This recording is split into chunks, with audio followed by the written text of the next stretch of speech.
لا مضل له ومن يضلله فلا هادي له وأشهد أن لا إله إلا الله وحده لا شريك له وأشهد أن نبينا محمدا عبده ورسوله يا أيها الذين آمنوا اتقوا الله حق تقاته ولا تموتن إلا وأنتم مسلمون يا أيها الناس اتقوا ربكم الذي خلقكم من نفس واحدة وخلق منها زوجها وبث منهما رجالا كثيرا ونساء واتقوا الله الذي تساءلون به والأرحام إن الله كان عليكم رقيبا يا أيها الذين آمنوا اتقوا الله وقولوا قولا سديدا يصلح لكم أعمالكم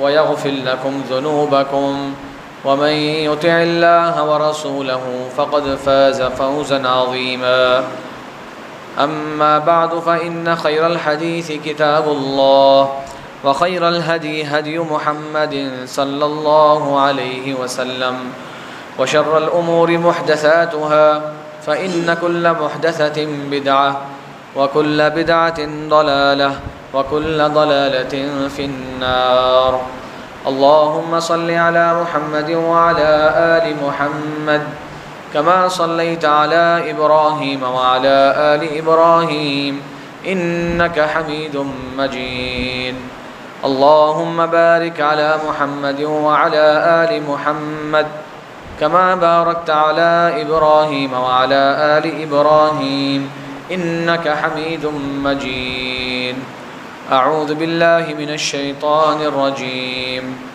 يا أيها الذين آمنوا اتقوا الله وكونوا مع الصادقين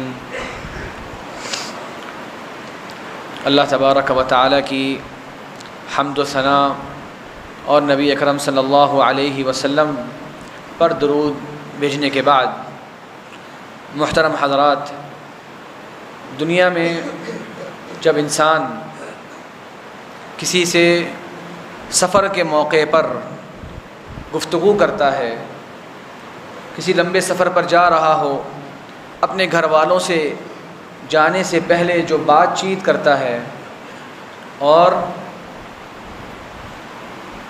اسی طرح دنیا سے جب سفر کر رہا ہو، یعنی کہ موت کے وقت سے پہلے جو انسان اپنے گھر والوں کے ساتھ گفتگو کرتا ہے، اسے عربی زبان میں اور ہمارے ہاں اردو میں بھی وصیت سے تعبیر کیا جاتا ہے۔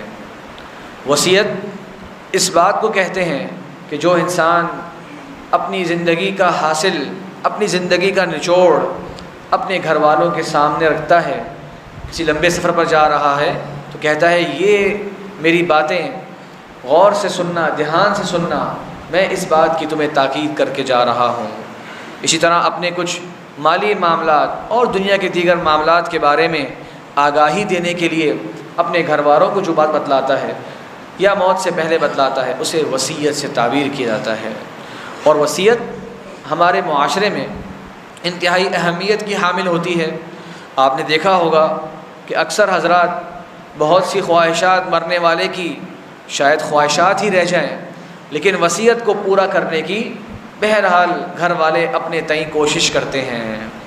تو وصیت کی ایک انتہائی اہمیت ہے۔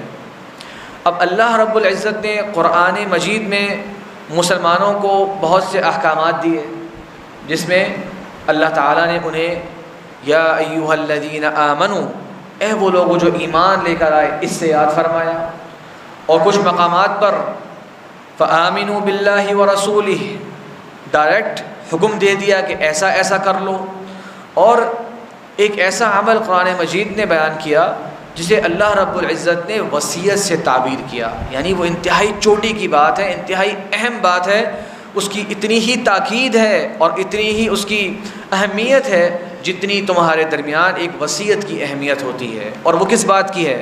فرمایا اللہ رب العزت نے وَلَقَدْ وَصَّيْنَا الَّذِينَ أُوتُوا الْكِتَابَ مِنْ قَبْلِكُمْ وَإِيَّاكُمْ أَنِ اتَّقُوا اللَّهَ، اور تحقیق ہم نے تم سے پہلے جنہیں کتاب کا علم دیا انہیں اس بات کی وصیت کی اور تمہیں بھی اس بات کی وصیت کر رہے ہیں۔ یہ دو تاکیدیں شامل ہو گئیں تاکہ بات کے لیے اچھی طرح تیار ہو جاؤ کہ یہ جو بات کہی جا رہی ہے یہ وصیت ہے۔ دوسری، یہ خالی تمہیں نہیں بلکہ تم سے پہلے جو قومیں گزری انہیں بھی اللہ رب العزت نے اس بات کی تاکید فرمائی، اور وہ تاکید پھر کیا ذکر کی گئی؟ ان اتقوا اللہ، کہ اللہ تبارک و تعالیٰ کا تقوی اختیار کرو، اللہ تبارک و تعالیٰ کے متقی بندے بن جاؤ۔ اس بات کی اللہ رب العزت نے مجھے اور آپ کو وصیت فرمائی، اور یہ وصیت اور یہ تقوی کی تاکید اللہ تبارک و تعالیٰ نے اپنے محبوب پیارے نبی صلی اللہ علیہ وسلم کو بھی فرمائی۔ فرمایا یا ایھا النبی اتق اللہ، اے نبی اللہ تبارک و تعالیٰ کا تقوی اختیار کیجیے۔ اور آپ صلی اللہ علیہ وسلم کی محبوب ازواج مطہرات، ہماری اور آپ کی مائیں امہات المؤمنین، انہیں بھی قرآن مجید نے خاص طور پہ اسی امر کی تاکید کی۔ یا نساء النبی لستن کاحد من النساء ان اتقیتن، اے نبی کی بیویوں تم عام مسلمان ایمان والی خواتین کی طرح نہیں ہو۔ کب نہیں ہو؟ ان اتقیتن، اگر تم اللہ کی متقی بندیاں بن جاؤ۔ تو اگر تم اللہ کی متقی بندیاں بن جاؤ گی تو تمہارا رتبہ اور مقام دیگر مسلمان خواتین سے بڑھ جائے گا، ان سے بلند ہو جائے گا، وہ مقام نہیں رہے گا جو دیگر مسلمان خواتین کا ہے۔ اس کی دو وجوہات ہوں گی، ایک یہ کہ تم یا نساء النبی ہو، نبی کی بیویاں ہو، اور دوسرا ان اتقیتن، اگر تم اللہ کی متقی بندیاں بن جاؤ گی۔ تو اس کی تاکید، اس کی اہمیت، اس کی یاد دہانی اللہ تبارک و تعالیٰ نے نبی اکرم صلی اللہ علیہ وسلم کی ازواج کو بھی فرمائی۔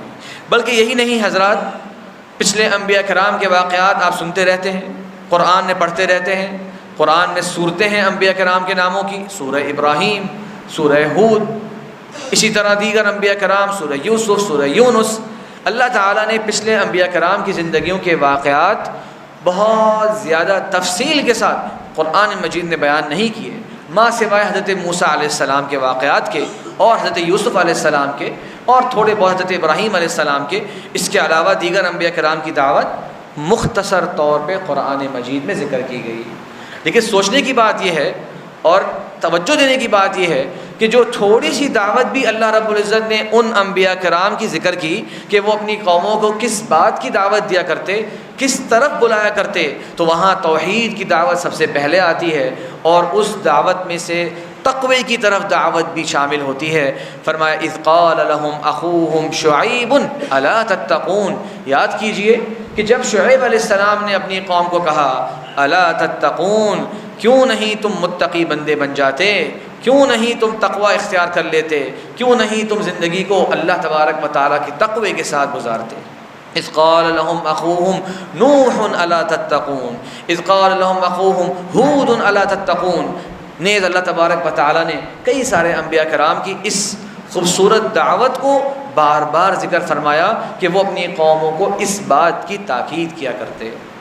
اب میرے اور آپ کے ذہن میں ایک سوال آ سکتا ہے، یہ لفظ تو ہم سنتے بھی رہے ہیں، بچپن سے سنتے آ رہے ہوں، بھائی تقوی اختیار کرو، اللہ کے متقی بندے بن جاؤ۔ بہت سے حضرات سے پوچھا جائے کہ اس کا مطلب کیا ہے، تو شاید ہمیں یہ مطلب ذہن میں ہے کہ پرہیزگاری۔ لیکن بہت سی نئی نسل کے لوگ اگر بیٹھے ہوں وہ بولیں گے پرہیزگاری کیا ہوتی ہے، بھائی کس چیز سے پرہیز کرنا ہے؟ یہ بھی آج کل آسان جملہ نہیں ہے کہ پرہیزگاری کا کیا مطلب ہے، کس چیز سے پرہیز کریں۔ تو آئیے تقوی کا معنی سمجھتے ہیں اور پھر تقوی کی اہمیت کو جانتے ہیں اور اس سے ہمیں کیا فائدے حاصل ہوں گے ان کو جاننے کی کوشش کرتے ہیں۔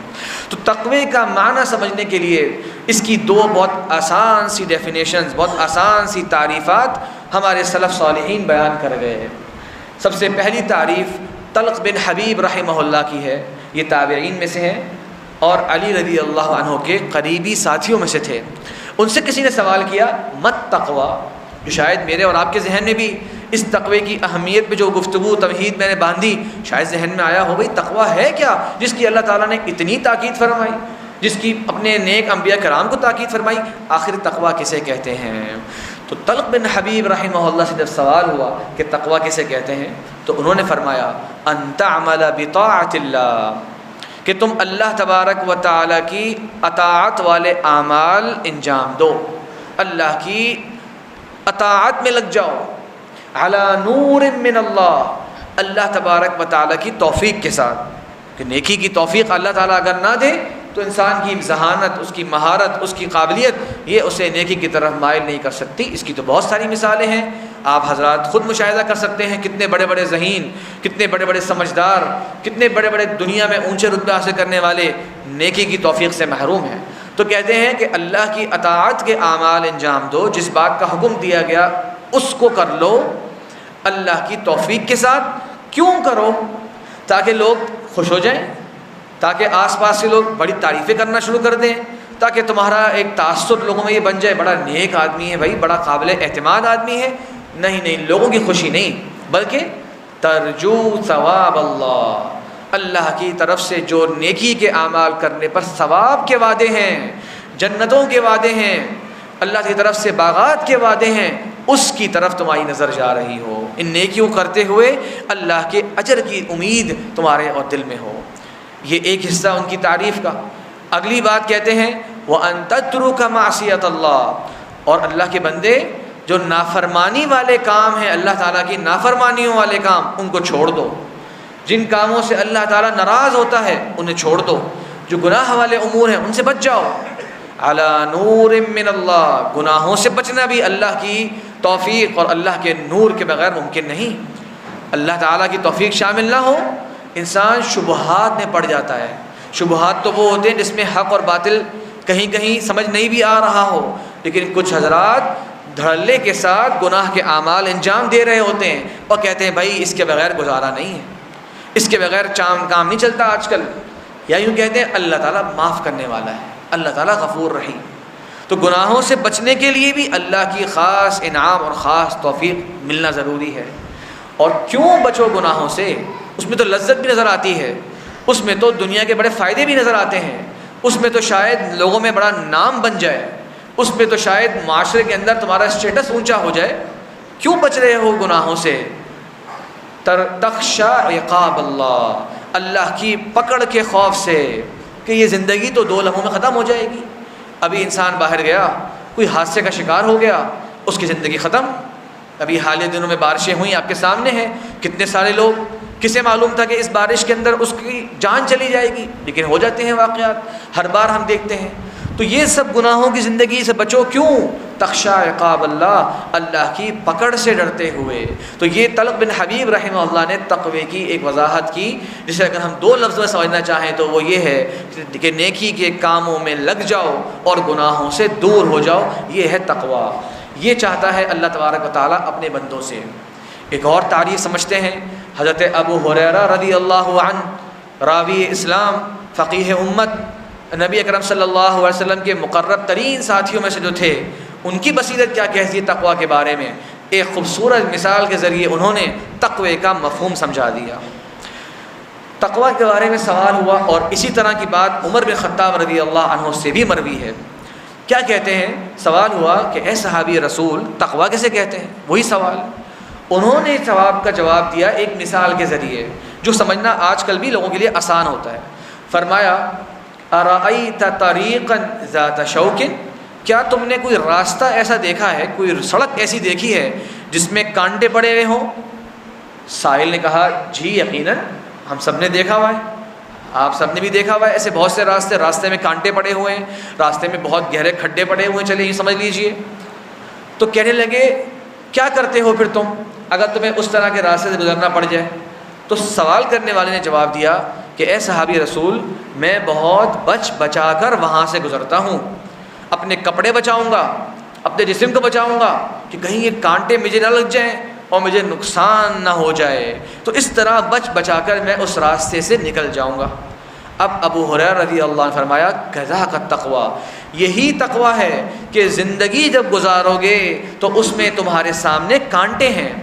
اس زندگی میں کانٹے اللہ تعالیٰ کے محبوب ترین بندوں انبیاء کرام اور سب سے بڑھ کر نبی اکرم صلی اللہ علیہ وسلم، ان کی زندگی بھی کانٹوں سے بھری پڑی تھی، ان کے سامنے آزمائشیں آئیں، ان کے سامنے تکالیف آئیں، تو تمہارے سامنے بھی زندگی میں اس طرح کی آزمائشیں آئیں گی، تکلیفیں آئیں گی، کانٹے آئیں گے. تم نے اپنے آپ کو ان کانٹوں سے بچا بچا کر آگے بڑھتے رہنا ہے، یہاں تک کہ تم اس زندگی کے سفر کو کراس کر جاؤ، یہاں تک کہ تم اس سڑک کو کراس کر جاؤ، اور پھر تمہارے لیے آگے جا کے آسانیوں والے راستے آ جائیں گے. تو کانٹوں سے بچ بچا کر زندگی گزارنا. اور یہ سب سے بڑے کانٹے جو ہیں، جو آج کے زمانے میں ہیں اور ہر زمانے میں ہیں، وہ دو طرح کے ہیں. ایک ہے شہوات کے کانٹے، گناہوں کے کانٹے، انسان کی خواہش نفس جو انسان پورا کرتا ہے اس کے کانٹے. اور دوسرے کانٹے ہیں شبہات کے کانٹے، کہ جس میں انسان دین کا کوئی اپنے تئیں ایک مفہوم سمجھ رہا ہوتا ہے، اپنے تئیں ایک تصور سمجھ رہا ہوتا ہے جو کہ صحیح تصور نہیں ہوتا. وہ غیر شرعی امور کو شریعت کا سمجھ کے اپنانا شروع کر دیتا ہے تو شہوات کے دلدل میں پھنس جاتا ہے، گناہوں کی زندگی میں آ جاتا ہے، اللہ تبارک و تعالیٰ کی حدود کو پامال کرنا شروع کر دیتا ہے. تو یہ شخص جو ہے وہ شہوات کے دلدل میں پھنس جاتا ہے. اور یہ ہیں وہ کانٹے جن سے بچ بچا کے میں نے اور آپ نے اپنی زندگی گزارنی ہے. اب انہی کانٹوں پہ اگر ہم بات کریں تو دنیا میں یہ دونوں آزمائشیں آئی ہیں. ابھی پچھلے دنوں آپ نے قربانی کے فریضے انجام دیے جسے اللہ نے وسعت دی، اور اس موقع پر ابراہیم علیہ السلام کی زندگی کو آپ دیکھتے ہیں، ان کے واقعات کا ذکر ہوتا ہے. ایک چھوٹا سا اشارہ کرنا چاہوں گا، ذرا غور کیجئے. ابراہیم علیہ السلام جو خلیل اللہ ہیں، اللہ تبارک و تعالیٰ کے محبوب ترین بندے، خلیل کہتے ہیں عربی زبان میں جو دوستی سے اونچا مرحلہ ہوتا ہے، جسے انسان خون کہہ لے، انسان اپنا جگر کہہ لے، انسان اس طرح کے الفاظ جو معاشرے میں لوگ تعبیر کرتے ہیں، یہ ہے خلیل کا معنی. صرف دوست نہیں، دوستی کے اونچے ترین مرتبے پر فائز. اللہ تعالیٰ نے اتنا مقرب بنایا ابراہیم علیہ السلام کو. اب اتنا مقرب بنایا، لیکن آزمائشیں دیکھی کیسی آئیں. بوڑھے ہو گئے ہیں، اولاد نہیں مل رہی، بوڑھے ہو گئے اور اولاد نہیں مل رہی. جب فرشتوں نے ان کی بوڑھی بیوی کو اولاد کی بشارت دی تو وہ ہنس پڑی، کہنے لگی مجھے اس عمر میں اولاد ملے گی اور میں اس عمر تک پہنچ گئی ہوں. وَهَذَا بَعْلِي شَيْخًا، اور یہ میرا شوہر بوڑھے ہو چکے ہیں، اب جا کے ہمیں اولاد ملے گی. ذرا ایک منٹ کے لیے سوچئے، ابراہیم علیہ السلام نے کتنی بار دعائیں مانگی ہوں گی اولاد کے لیے، کتنی بار جوانی میں اولاد کے لیے دعا کی ہوگی، کتنی نمازوں میں دعائیں مانگی ہوں گی. کیا اس خلیل اللہ کی ایک ہی دعا ہم سب مسلمانوں کی دعاؤں پر بھاری نہیں تھی؟ یقیناً ہم سب کا یہ ایمان ہے. پھر بھی پوری نہیں ہو رہی تو کیا ان کے رتبے اور مقام میں کوئی کمی آ گئی؟ یقیناً کمی نہیں آئی. یہ اللہ تعالیٰ کا نظام ہے، یہ آزمائش ہے. ہم آج کل اس آزمائش میں پھسل جاتے ہیں. ہم کہتے ہیں بھائی اس کام کے لیے جائز طریقوں کی بہت کوشش کر لی، جائز طریقوں سے کام ہونے والا نہیں ہے. جب تک الٹے طریقے سے کام نہ کریں جب تک یہ کام نہیں ہوگا. بھائی 2-3 سال تک حلال روزی کی بہت کوشش کی، اب حالات خراب ہوتے جا رہے ہیں، اب حلال کے چکر میں اگر میں رہا تو بہت پیچھے رہ جاؤں گا. اب جناب جو حرام کے آپشن آ رہے ہیں ان کو بھی اپنا لینا چاہیے. باقی جیسے میں نے پہلے ذکر کیا، اللہ غفور رحیم ہے. یا یوں کہہ لے کہ بھئی ہم تو کمزور ہیں، بس اب کیا کریں، دنیا میں ایسے ہی سب کچھ چل رہا ہے. یہ جملے آپ سنتے ہوں گے لوگوں سے. تو میرے بھائی اس نبی نے کیسے اس آزمائش پر صبر کیا اس کو یاد کیجئے.